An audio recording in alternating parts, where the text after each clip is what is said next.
आपण स्वतःची श्रीमंती पैशाअडक्यात, आपल्याकडे काय आहे, घरं आहेत, जमीन जुमला यांनी मोजत असतो. म्हणजे त्या गोष्टी बऱ्याच टँजिबल असतात, म्हणजे मोजता येण्यासारख्या असतात.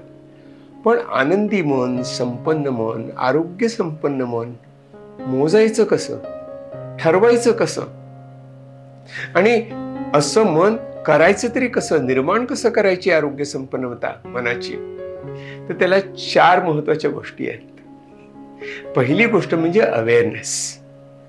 अवेअरनेस म्हणजे काय, तर जाणीव. कशाची? स्वतःची जाणीव.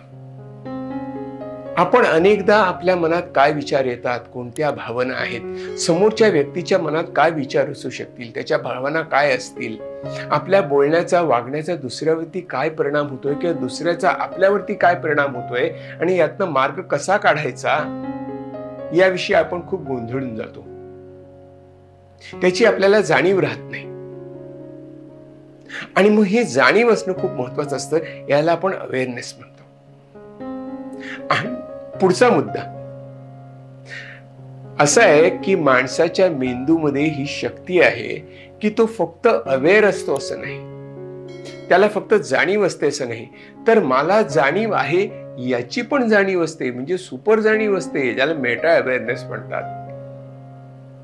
तर आपण सातत्याने प्रयत्न करून माझ्या मनात काय विचार येत आहेत ते मी कसे हँडल करणार आहे, त्याचं नियमन कसं करणार आहे, याचा आपण मार्ग शोधत असतो. माझ्या मनात निगेटिव्ह विचार येतात असं रडगाणं नाही गात, किंवा होकारात्मक विचार पाहिजेत, सकारात्मक विचार पाहिजेत असं म्हणत नाही, तर ते कसे जपायचे, जोपासायचे यावर विचार करत असतो. दुसरी महत्वाची गोष्ट की आपण केवळ स्वतःविषयी अवेअर असतो असं नाही, तर आपली मनोवृत्ती कशी जोपासली गेलेली आहे, म्हणजे आपल्या मनाच्या जडणघडणीचा इतिहास काय आहे, त्यातल्या कोणत्या गोष्टी आपण टिकवून ठेवायच्या आहेत, कोणत्या गोष्टी महत्वाच्या नाहीत, ज्या गोष्टींनी आपल्याला मानसिक वेदना होतात, ज्या गोष्टींनी मन अस्वस्थ होतं, अशा गोष्टी आपण मनात ठेवायच्या नाहीत.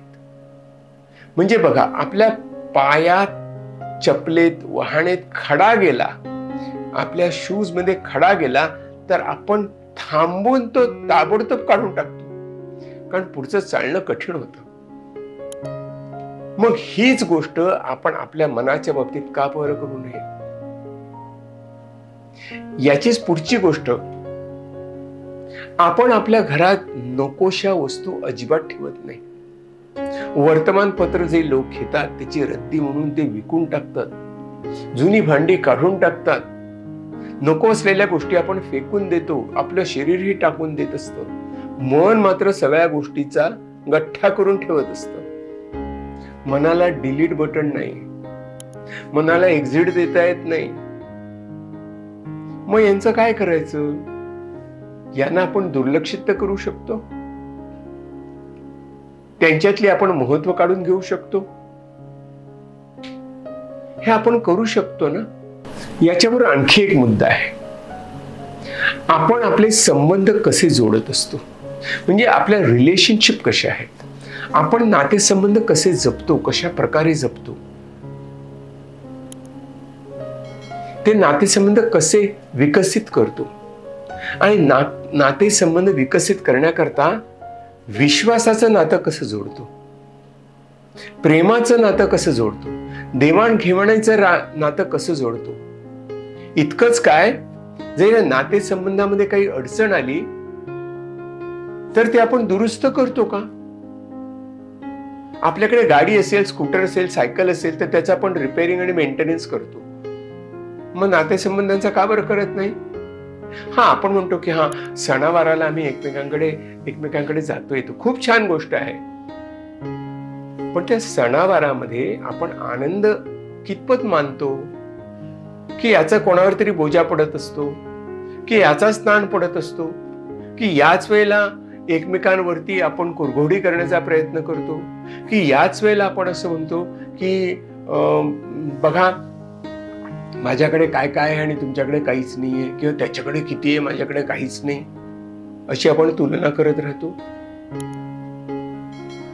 तर सणावाराला आनंद आपण साजरा करतो तुलना करण्याकरता, तुझ्याकडे काय आहे माझ्याकडे काय आहे हे शोधण्याकरता, किंवा आपला मोठेपणा मिरवण्याकरता आपण जवळ येत नसतो, तर जवळ घेण्याकरता जवळ येत असतो. हे सगळ्यांनी लक्षात घेतलं पाहिजे. मनाला संपन्न करण्याचा सगळ्यात महत्वाचा मार्ग म्हणजे आपण का जगतो आहोत, आपल्या जीवनातली व्हॅल्यूज काय आहेत, कोणत्या गोष्टीला आपण महत्व देतो, आपल्या जीवनातला पर्पज काय आहे, हेतू काय आहे, त्याचा आपण विचार करतो का, विचार करून ते जपतो का, त्याची देवाणघेवाण करतो का, आपल्या कुटुंबामध्ये त्याच्याविषयी चर्चा करतो का, आपल्या मुलाबाळांना, आई वडिलांना, नातेवाईकांना, आपल्या मित्रमंडळींना त्याच्यात सहभागी करून घेतो का. ही व्हॅल्यू सिस्टीम आहे आणि या व्हॅल्यू सिस्टीम मधनं आपोआप पर्पज निर्माण होतो. संपन्न मनाचे हे 4 मुख्य खांब आहेत.